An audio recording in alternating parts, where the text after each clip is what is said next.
Isang magandang araw po sa lahat at binabati ko po kayo ng isang pinagpala at maligayang ika-42 taong anibersaryo po ng ating pong iglesia, ang Jesus is Lord Global Ministry.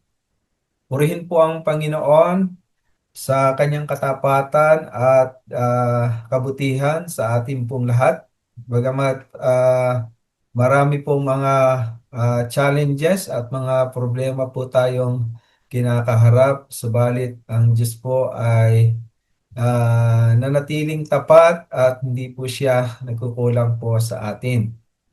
Ang deklarasyon ko po sa araw na ito ay nawa ay patuloy po na tayo ay magamit ang ating pong buhay para po sa kapurihan ng ating pong Diyos na buhay. Sabi po sa kanyang salita, and we know that all things works together for good to those who love God and called according to His purpose. So nawa ang buhay po natin ay masulit, na tayo po ay punong-puno ng paglilingkod sa Diyos. Namatay po ang Panginoong Hesus para sa atin. Huwag sana pong mabaliwala ang sakripisyo pong ginawa ng ating Panginoong Hesus. At tunay po na napakaikli po ng buhay. Nawa tayo po ay patuloy na magamit ng Panginoon sa paglilingkod po sa kanyang ubasan, na tayo po ay makapagbahagi at maakay po natin ang mga taong wala pa pong tunay na relasyon sa ating pong Panginoong Hesus. So tayo po ay magsipag sa ating pong paglilingkod. Gawin po natin yung the best at kagamit-gamit po ang ating buhay sa ating Panginoon. And no doubt, ang Diyos po ay may plano po sa ating buhay, at anuman po yung inimpisahan niya, siguradong magaganap iyon sa ating pong buhay. Di yung nais natin po ang masusunod, bagkus yung kung ano po yung nais ng Diyos sa ating pong buhay. Sabi po ng kanyang salita, sa ating pong tema ngayon, nakakatiyak akong ipagpapatuloy ng Diyos ang mabuting gawain na sinimulan niya sa inyo hanggang sa araw ng pagbabalik ng ating pong Panginoong Hesukristo. Once again, happy anniversary po sa inyong lahat. God bless po. Amen. Pastor Well po from JEDSA Council. Mapagpalang umaga po sa lahat. Ako po ay nagpapaabot ng taos-pusong pagbati sa ika-42 anibersaryo ng JLGM family. Today, as we come and gather together to celebrate the 42nd anniversary, we come with the theme, Confidence in Christ. Sa mundong ito na puno ng uncertainties, we are reminded that our assurance is not found in any circumstances, but in Christ alone. Our Savior, our strength, and our sure foundation. Dahil siya ay buhay, tayo po ay mananatiling matatag, lumalakad ayon sa kanyang kagustuhan, because we trust fully in all His promises. May this time of worship renew our faith, strengthen our hearts, and deepen our confidence in Christ, who never fails. Let us open our hearts and minds as we celebrate the goodness and faithfulness of our Lord and Savior Jesus Christ. Again, welcome po sa lahat at mapagpalang araw at masaganang anibersaryo sa bawat isa sa atin. Happy and blessed 42nd anniversary, JLGM family. God bless everyone. Isang mapagpalang araw po sa bawat isa sa atin, mga kapatid ko sa Panginoon. Ako po si Pastor Joey Sante, isa sa miyembro ng JLGM JEDSA Council, ay malugod na bumabati ng Happy 42nd Anniversary sa bawat isa po sa atin dito po sa JLGM in particular dito po sa atin sa JEDSA. Isang hamon po sa bawat isa sa atin ang manatiling matapat sa kabila ng mga challenges na ating pong pinagdadaanan sa ating pong mga buhay.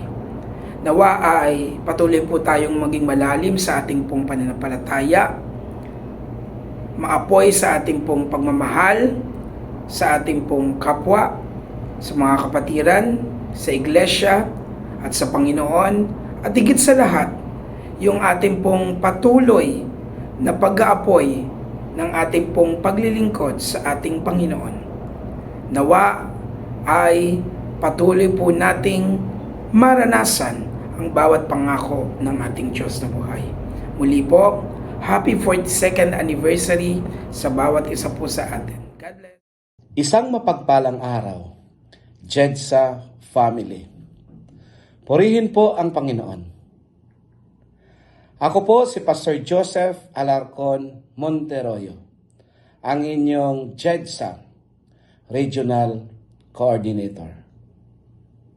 Sa araw na ito, ako po ay bumabati ng happy 42nd anniversary Jesus is Lord Global Ministry. Mga kapatid, sa loob ng 4 na dekada at 2 taon, tapat na pinatunayan ng Diyos ang kanyang kabutihan, ang kanyang katapatan, ang kanyang kapangyarihan sa iglesyang ito. Ang bawat taon ay patunay na ang Jesus is Lord Global Ministry ay hindi itinayo sa lakas ng tao, kundi sa matibay na pundasyon ng pananampalataya kay Kristo. Sa tema ng ating anibersaryo na Confidence in Christ, tayo ay pinaalalahanan ng ating kumpiyansa ay hindi nagmumula sa ating kakayahan, sa ating karanasan, at sa ating mga nagawa, kundi kung sino si Kristo sa buhay natin at kung ano ang kanyang patuloy na ginagawa sa atin sa pamamagitan natin. Mga kapatid, sa gitna ng hamon, pagsubok at pagbabago ng panahon, nananatili ang katotohanan na si Kristo ang ating katiyakan, lakas at tagumpay. Bilang inyong regional coordinator, kasama ang JEDSA Council members at ang aking buong pamilya, ako'y nagpapasalamat sa Diyos sa buhay ng bawat JEDSA Ministry Head Servants, Local Outreach Overseers, Associate Pastors, Leaders, Workers, at sa lahat ng mga miyembro na patuloy na naglilingkod ng mayroong katapatan at pag-ibig. Mga kapatid, huwag tayong manghina, huwag tayong umatras. Sa halip, lumakad tayo ng may tapang, may pananampalataya, at may kumpiyansa kay Kristo. Sapagkat ang nagsimula ng mga buting gawa sa ating buhay ay siya rin ang tatapos nito. Mga kapatid, sa pagharap natin sa susunod pang mga taon, naway mas maging matatag ang ating paninindigan, mas lalalim ang ating pananampalataya, at mas lalakas pa ang ating pagkakaisa. Dahil ang lahat ay nakaugat sa ating kumpiyansa kay Kristo. Muli, mula sa aking puso, happy and blessed 42nd anniversary JILGM JEDSA family. God bless everyone.